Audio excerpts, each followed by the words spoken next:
નમસ્કાર વિદ્યાર્થી મિત્રો, હું ઈશા બ્રહ્મભટ્ટ આપ સૌનું સ્વાગત કરું છું મીરાઈ એકેડેમીમાં. આજના લેક્ચરમાં આપણે ભણવાના છે રીઝનિંગનું અગત્યનું ચેપ્ટર દિશા અને અંતર. આનો ઓલરેડી આપણે એક પાર્ટ જોયો છે જેમાં આપણે એકદમ બેઝિકથી સમજાતા દિશાઓ અને કેવા કેવા પ્રકારના પ્રશ્ન પૂછાય છે તે આપણે જોયું હતું કે દિશા અને અંતરમાંથી 4 પ્રકારના પ્રશ્નો પૂછાતા હોય છે. દિશા આધારિત પ્રશ્ન, ખૂણા આધારિત, પાયથાગોરસ અને પડછાયા આધારિત.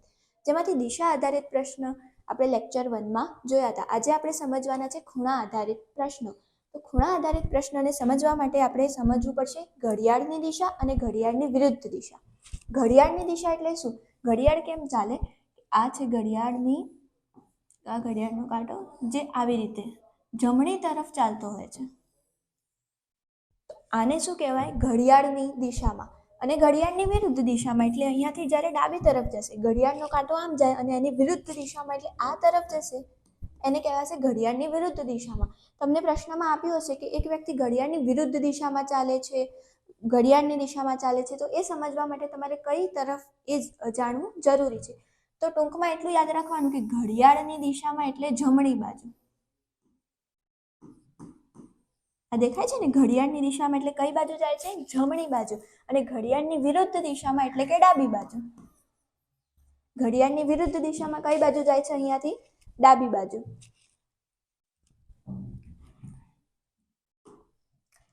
હવે જમણી બાજુ અને ડાબી બાજુ તો જાય છે, પણ કેટલા અંશ તે આપણે સમજીએ.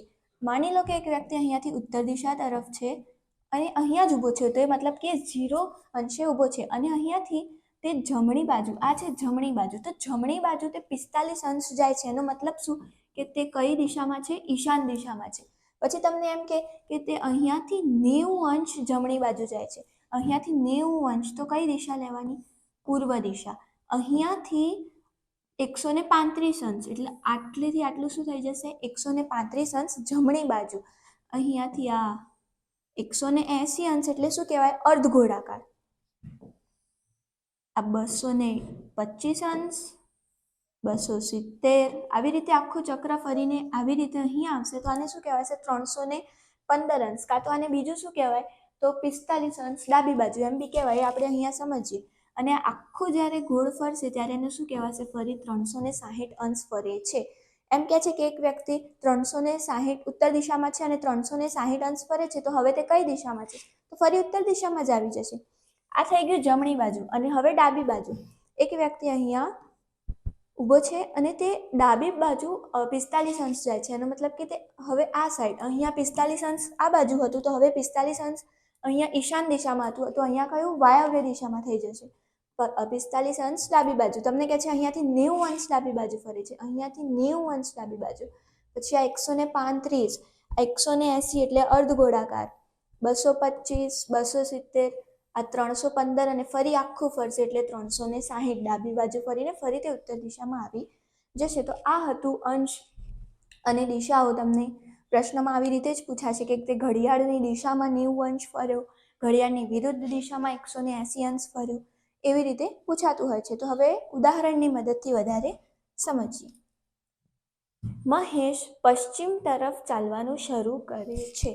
આ છે મહેશ, તે પશ્ચિમ દિશા તરફ ચાલવાનું શરૂ કરે છે. પછી શું કીધું છે? થોડું ચાલ્યા બાદ તે 135 અંશ ડાબી બાજુ ઘૂમીને ચાલવા લાગે છે. હવે માની લો કે અહીંયા છે અને અહીંયાથી થોડું ચાલ્યું એટલે આટલું ચાલ્યું, એના બાદ તે 135 અંશ ડાબી બાજુ. હવે એનું મુખ પશ્ચિમ દિશા તરફ છે, તો એની જમણી આ બાજુ થઈ જશે અને ડાબી એટલે આ તરફ ડાબી બાજુ વળીને તે 135 અંશ એટલે અહીંયાથી આપણને આ માની લો આ ખૂણા છે, જેમાંથી આ 90 અંશ આટલું થાય 135 અંશ અને તે અહીંયા પહોંચી જાય છે. ઘૂમીને ચાલવા લાગે છે. અહીંયાથી ફરી તે આ દિશામાં ચાલવા લાગે છે. તો હવે તે કઈ દિશામાં ચાલતો હશે? તો આ કઈ દિશા છે વિદ્યાર્થી મિત્રો? અગ્નિ. તો આનો જવાબ શું થઈ જશે? અગ્નિ. હવે તમને ઓપ્શનમાં એમ બી આપેલું હોય, આ દિશા છે પૂર્વ અને આ દિશા છે દક્ષિણ. તો તમને ઓપ્શનમાં અગ્નિ આપેલું છે તો અગ્નિ, અને એમ કીધું હોય કે પૂર્વ દક્ષિણ દિશા, તો પૂર્વ દક્ષિણ દિશા તમારો આન્સર થઈ જશે. એક વ્યક્તિનું મુખ દક્ષિણ દિશા તરફ છે. આ એક વ્યક્તિ છે જેનું મુખ દક્ષિણ દિશા તરફ છે.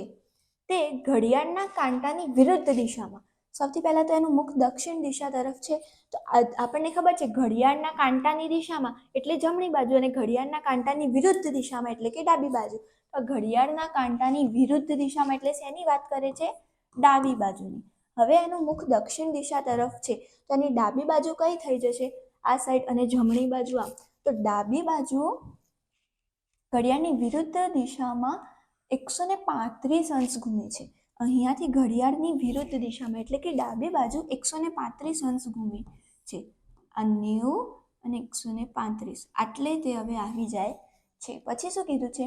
અને પછી ઘડિયાળના કાંટાની દિશામાં જ એટલે ફરી જમણી બાજુ, અહીંયાથી ફરી જમણી બાજુ 180 અંશ ઘૂમે છે. આપણે સમજ્યા કે 180 અંશ એટલે શું? અર્ધ ગોળાકાર. તો અહીંયાથી 180 અંશ એટલે અર્ધ ગોળાકાર લઈને આની સામે આવી જશે, ઘૂમે છે. તો અહીંયાથી આટલે છે, હવે અહીંયાથી ફરી તે 180 અંશ ઘૂમીને અહીંયા આવી જાય છે. તો હવે તેનું મુખ કઈ દિશામાં હશે? તો આ કઈ દિશા છે? આ દિશામાં એનું મુખ થઈ જશે નૈઋત્ય. જવાબ શું થઈ ગયું? Option B. એક ઘડિયાળમાં 10:30 થયા છે. તો સૌથી પહેલા તો આપણે સમજીએ કે ઘડિયાળમાં 10:30 કેવી રીતે થાય. આ છે ઘડિયાળ.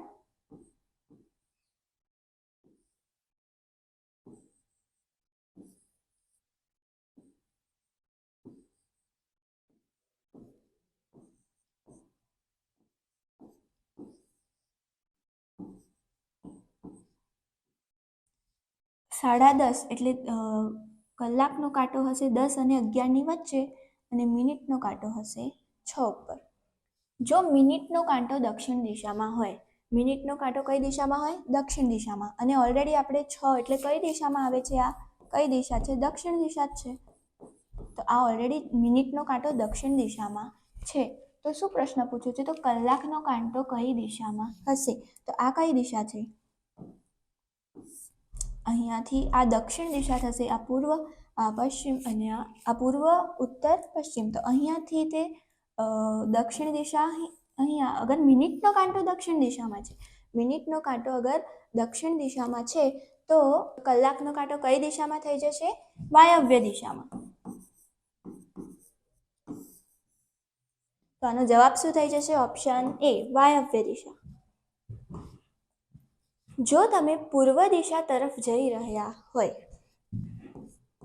અહીંયાથી તમે પૂર્વ દિશા તરફ જઈ રહ્યા છો અને જઈ રહ્યા હોય અને 180 અંશ ફરો, અહીંયાથી તમે 180 એટલે કેટલું થાય? અર્ધ ગોળાકાર. તો અહીંયાથી 180 અંશ ફરો, તો હવે તમે કઈ દિશામાં હો? હવે તમે કહેશો કે અહીંયા ડાબી તરફ ફરવાનું કે જમણી તરફ ફરવાનું?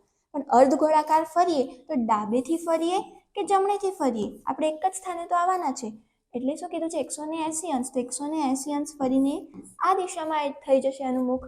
તો તમને પ્રશ્ન શું પૂછ્યો છે કે તો હવે તમે કઈ દિશામાં જઈ રહ્યા છો? તો આ કઈ દિશા છે? પશ્ચિમ દિશા. તો તમારો જવાબ શું થઈ જશે? પશ્ચિમ દિશા. એક નદી પશ્ચિમથી પૂર્વ તરફ વહે છે. આ એક નદી છે જે પશ્ચિમ દિશાથી પૂર્વ દિશા તરફ વહે છે. આગળ જતા ડાબી બાજુ વળી એક નાની ટેકરી ફરીને અર્ધ ગોળાકાર આકાર લઈ લે છે. એનો મતલબ શું? માની લો કે આ નાની ટેકરી છે જે ડાબી બાજુ અર્ધ ગોળાકાર એટલે 180, એટલે અહીંયાથી તે ડાબી બાજુ અર્ધ ગોળાકાર આકાર લઈ લે છે. ફરી ડાબી બાજુ વળીને હવે અહીંયાથી તે ફરી ડાબી બાજુ, હવે એનું મુખ નદી કઈ દિશામાં છે?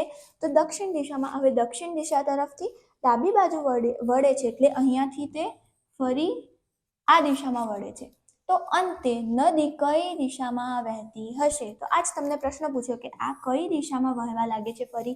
તો આ અર્ધ ગોળાકાર સ્વરૂપ લઈને એટલે અને ડાબી બાજુ એટલે ફરી તે પૂર્વ દિશામાં જ વહેવા લાગે છે. તો આનો જવાબ શું થઈ જશે? પૂર્વ દિશા. ઘડિયાળમાં 6 વાગ્યા છે. આપણે જોઈએ હમણાં જ એક પ્રશ્ન જોયો એવી રીતે કે ઘડિયાળમાં 6 કેવી રીતે વાગે, પહેલા તો એ જોઈએ.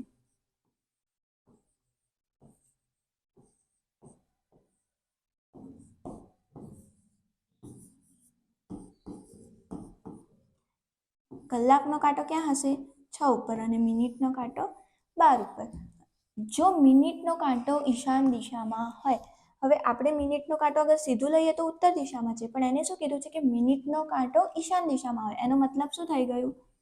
આ ઈશાન દિશા છે, આ જે દિશા છે તે ઈશાન દિશા છે. અને આપણે પ્રશ્ન શું પૂછ્યું છે? તો કલાકનો કાંટો કઈ દિશામાં હશે? ઈશાન દિશાની એકદમ સામે, આની એકદમ સામે કલાકનો કાંટો છે, તો ઈશાન દિશાની એક્ઝેક્ટ સામેની દિશા કઈ? આપણે જાણીએ છીએ કે આ ઉત્તર દિશા છે, આ પૂર્વ, આ દક્ષિણ, આ પશ્ચિમ, આ ઈશાન, આ અગ્નિ, આ નૈઋત્ય અને આ વાયવ્ય. તો ઈશાન દિશામાં છે, તો એની એક્ઝેક્ટ સામે કઈ દિશા છે? નૈઋત્ય. તો આ કલાકનો કાંટો કઈ દિશામાં છે? નૈઋત્ય દિશામાં. તો અહીંયા આપણે ખૂણા આધારિત પ્રશ્નો બધા જ પ્રકારના, આપણે 4 પ્રકાર જોયા હતા, જેમાંથી ખૂણા આધારિત પ્રશ્નો આજે આપણે બધા કમ્પ્લીટ કર્યા છે, જે તમારી PSI અને કોન્સ્ટેબલની એક્ઝામ માટે ખૂબ જ ઇમ્પોર્ટન્ટ છે. તો ચેનલને લાઇક કરો, સબસ્ક્રાઇબ કરો અને મેક્સિમમ ટુ મેક્સિમમ શેર કરો. Thank you.